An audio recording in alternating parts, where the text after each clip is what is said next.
This video is going to be very uncomfortable. So if you're not into uncomfortable stuff, I advise you to quickly scroll up. Good.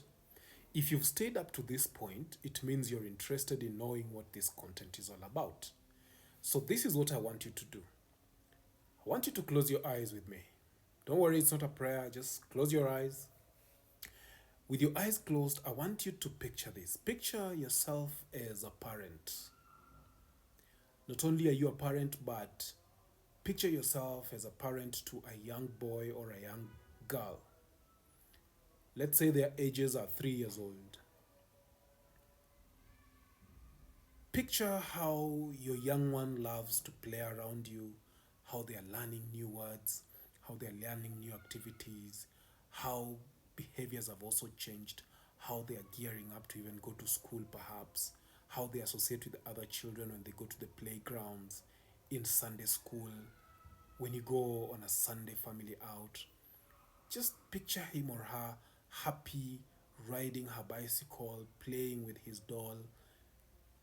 Picture yourself as a father or mother to this 3-year-old. As you're doing that, picture yourself coming home from work one day and you come and find lots of people gathered around your house, unable to say anything, just whispering in hushed tones. You come and push everybody aside and you find your son or your daughter laying on the ground in a pool of blood. She has been raped or he has been sodomized. Now open your eyes and tell me, what goes through your mind? How do you feel? What do you think? What do you decide that you're going to do? Unfortunately, this is the sad reality of many children in Africa. And why I say this video is going to be uncomfortable is because up to now, I still don't understand why there are some parents who actually enable such things.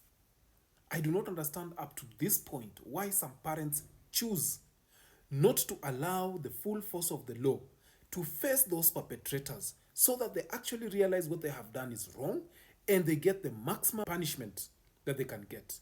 Let me tell you, even right now in the African society, if a child is raped or sodomized, yeah, by whoever, could be an uncle, could be a father, could be a priest, could be a teacher, when this happens, the first immediate thing that happens is most of them will call themselves together and they say, come, let's meet, let's talk. Do you know what they're talking about? This is what they're saying. You know, that's a bad omen.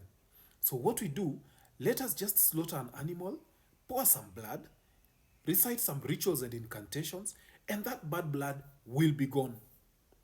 Itakuwa imeenda kabisa, it will be clean as new. Hii makosa itakuwa tumetakuwa tumemsahau. You know, we forget about it. We forget about it. Sometimes, the person who perpetrated this heinous act is told, okay, pay a few goats and a few cows or a few, sheep to just make sure that now we have appeased the gods.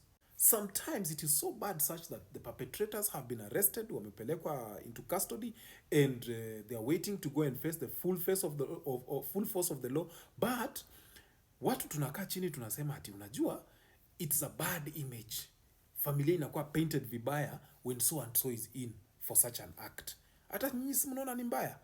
People take property, title deeds, actual title deeds, wanaenda kuweka kwa inakuwa kama bond, so that you release those people who are there to come back into the society. What are they coming back to do if not to intimidate and to spread fear kwa hawa watu wenye wamewafanyia hivi vitu mbaya? When can we learn? When can we agree that this is a bad thing to happen? And when you ask, people give very flimsy reason. Unaweza pata, an uncle has done this, but ukichunguza vizuri, this uncle is the one who is supporting this family. So akienda ndani, inamaanisha the uncle is not going to give them their daily bread anymore. So what do? They have to play to the tune and get this guy out or not report this fellow. Sometimes it's a woman who has been married na kona watoto wengine, and this man is just aggressive and not a good parent to these other children, na goes ahead and does this thing. But because she's in a marriage and the African society, demands that a woman should be married, unapata anafunika hizi vitu because she wants to stay there. Isn't this crazy? Now let me tell you this. You go ahead and protect these perpetrators. Munawafunika, you kill animals and spill blood, you recite rituals and incantations, and you say this thing has gone. This child mwenye amekuwa sodomized ama amekuwa raped, these children are going to have physical problems because when this thing is happening, probably they are struggling. So amepigwa ngumi, meno imetoka, ama amekuwa scratched, ama mvunjwa mkono ama mguu. That's a lifelong thing. And to make matters worse, unapata some of them, they have got this bad destruction of their anatomy. Structure huko chini, the organ is too young to handle this. But it has been ruined. Feces are coming out of the wrong place and urine is coming out of the wrong place. And some of them will end up not even having children. Some of these children will get STIs because of the rape. Some of them get HIV because of the rape. Some of them will actually get pregnant because of the rape. Who takes care of the child? And who takes care of this child who has been raped? You want to protect the perpetrator. These children are going to grow up, and because of the scar, they're going to have long-lasting psychosocial issues. And some of them will actually end up being addicted to drugs and other substances. Just because of the trauma, because they cannot face the trauma. They want to have something that masks the trauma. And because of this, unapata mtu well educated, but they're given to alcohol. Well educated, but cocaine or whatever substance they're abusing. Not because they want, because of the trauma. Some of them will actually have suicidal and self-harm tendencies.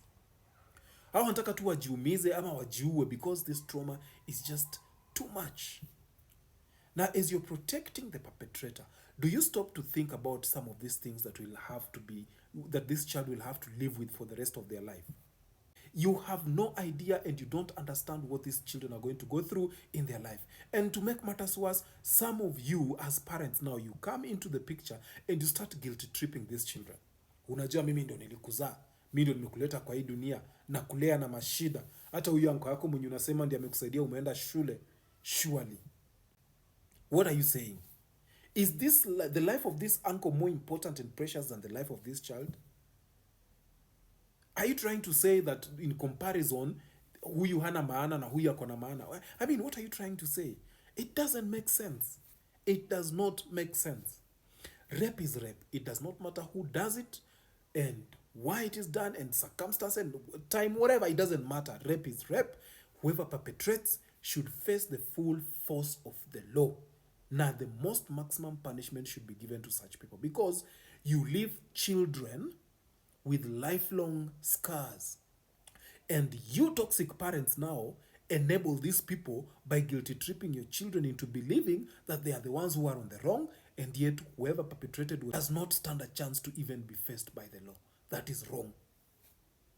That is wrong. It is simply wrong.